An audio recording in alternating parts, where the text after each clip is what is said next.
দায় দায়িত্ব তারেক জিয়াকে গ্রহণ করতে হবে। এই খুনের দায় দায়িত্ব মির্জা ফখরুলকে গ্রহণ করতে হবে। টু মাই চাঁদাবাজি ভিডিও। কিসের স্বৈরাচার চলে গেছে? স্বৈরাচারের বড় স্বৈরাচার তো দেশে পড়ে আছে। অ্যাট লিস্ট দেশের এত বাজে অবস্থা ছিল না।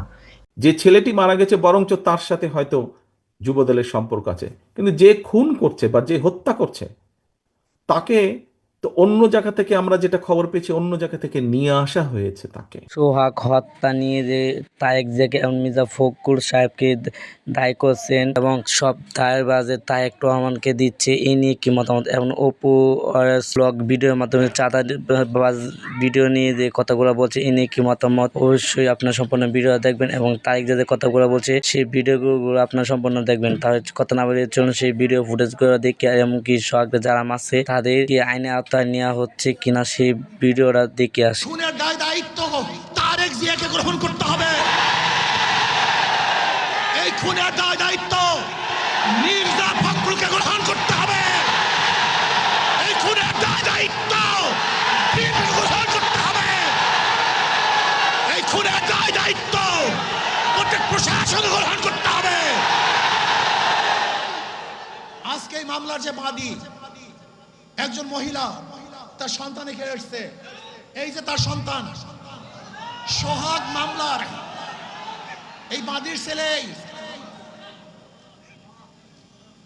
তার নিজের মুখে শুনেন মামলা দেওয়া হয়েছিল, কিন্তু পুলিশ মামলা গ্রহণ করে নাই। পুলিশ তার মামলা গ্রহণ করে নাই। আজকে পুলিশ ভিন্ন খাতে এই মামলাকে নেওয়ার জন্য ষড়যন্ত্র শুরু করছে।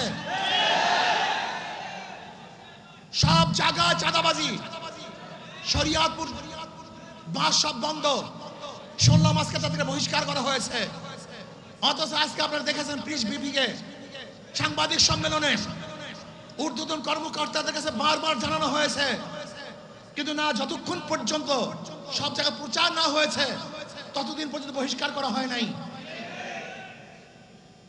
চাঁদা নিলে পুরস্কার, ধরা পড়লে বহিষ্কার, ভাইরাল হলে গ্রেফতার। কি ভেবেছেন বাংলাদেশের মানুষ বোকা? আজকে আমাদেরকে জিম্মি করে ফেলছে। দল এই খুনের দায় দায়িত্ব গ্রহণ করবে না। আমি স্পষ্ট ভাষায় বলতে চাই, এই খুনের দায় দায়িত্ব তারেক জিয়াকে গ্রহণ করতে হবে। এই খুনের দায় দায়িত্ব মির্জা ফখরুলকে গ্রহণ করতে হবে। এই খুনের দায় দায়িত্ব বিএনপিকে গ্রহণ করতে হবে। এই খুনের দায় দায়িত্ব প্রত্যেক প্রশাসন গ্রহণ করতে হবে।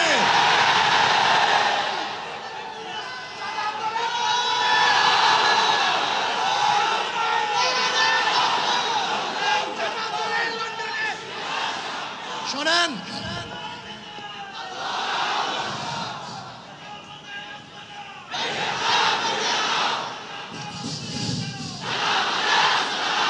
আমি মনে করি অবৈধ সন্তান জন্ম হওয়ার আগে তার মৃত্যু কামনা করে। টু মাই চাঁদাবাজি ভিডিও। কিসের স্বৈরাচার চলে গেছে? স্বৈরাচারের বড় স্বৈরাচার তো দেশে পড়ে আছে। অ্যাট লিস্ট দেশের এত বাজে অবস্থা ছিল না, মারামারি ছিল না, দেশের ছিনতাইকারী ছিল না, একজনের করা, এগুলো একদম কম ছিল। ছিল না যে না, ছিল, কম ছিল। প্রকার চাঁদাবাজি করত গোপনে। আমি গোপনে ভালোবেসেছি, কিন্তু এখন তো ওপেনে ভালোবেসেছি। এখন তো ওপেনে চাঁদাবাজি চলে ভাই। দিন দুপুরে মানুষ আছে, দিন দুপুরে এত মাইয়ে উঠে নিয়ে গেছে, দিন দুপুরে গাড়ি টাক সবকিছু চিন্তাই করে ফেলছে। চাঁদা দিতে হবে, চাঁদা না দিয়ে ফেলবো। এটা কোন ধরনের আইন ভাই? এটা কোন ধরনের বেয়াদবি?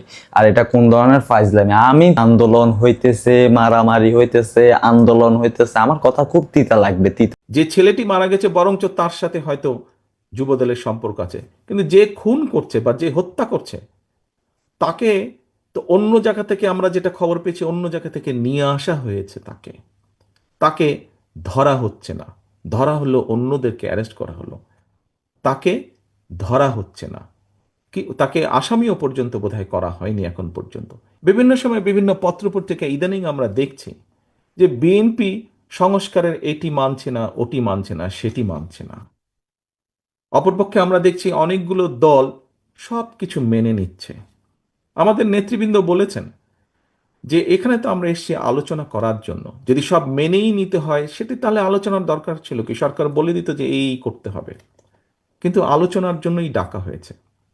এবং সেই আলোচনাকে আমরা দেখেছি কিছু ব্যক্তি, তার মধ্যে কিছু মিডিয়ার কিছু অংশ সহ, বলার চেষ্টা করছেন, তুলে ধরার চেষ্টা করছেন যে বিএনপি এটা মানছে না, বিএনপি ওটা মানছে না, আর কেউ কেউ এটা মানছে, ওটা মানছে। সকলের প্রতি সম্মান রেখেই আমি বলছি, দেশ পরিচালনার দায়িত্ব যারা যারা যাচ্ছেন রিফর্ম কমিটিতে, দেশ পরিচালনার অভিজ্ঞতা বা দায়িত্ব বা অভিজ্ঞতা বিএনপি ছাড়া আর কি কারো ওখানে আছে?